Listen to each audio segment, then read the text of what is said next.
那么这是湖北科技大学协同产品设计实习的第17周的影片。那我们要2分钟内快速浏览我们介绍一下我们个人及小组所做的事情。然后这是我个人的网站的推送指数。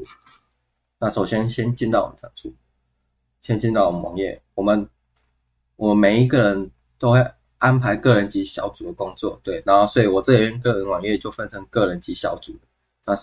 那介绍一下比较重要的就是 W16 我们完成4轴夹爪部分，对，那时候我们就绘图嵌入场景，然后加上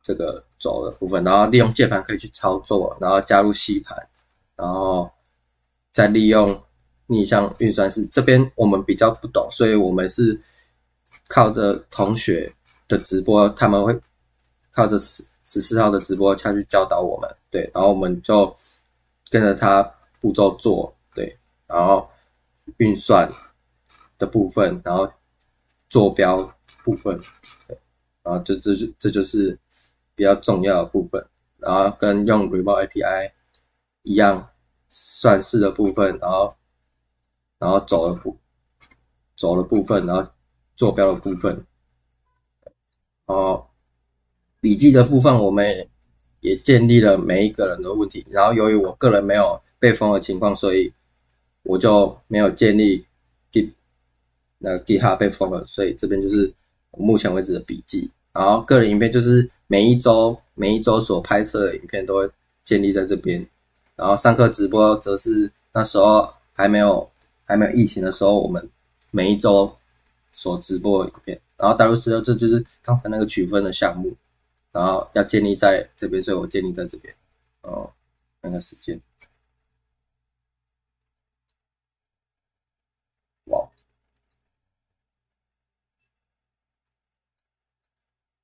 ，2分钟，那再多讲一点。对，然后这是我们小组的这是我们小组的仓储。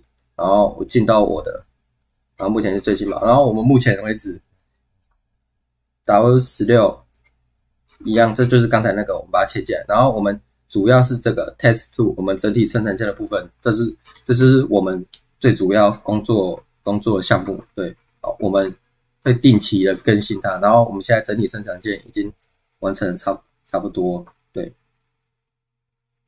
它透过程式去夹取它，然后运算它生产线的部分。啊，这是最终还算最终的样子。对，它会夹取，然后把它放到这边，透过输送再放到这边，然后我们的堆高机会把它堆到 A 点。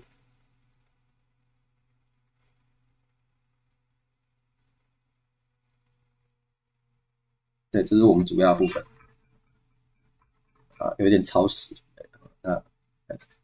那这是我们小组做的影片，对，它是直播，就跟刚才一样，对，这是我们小组的作业，影片翻译啊那些，2分钟，所以这部影片就多录到这边。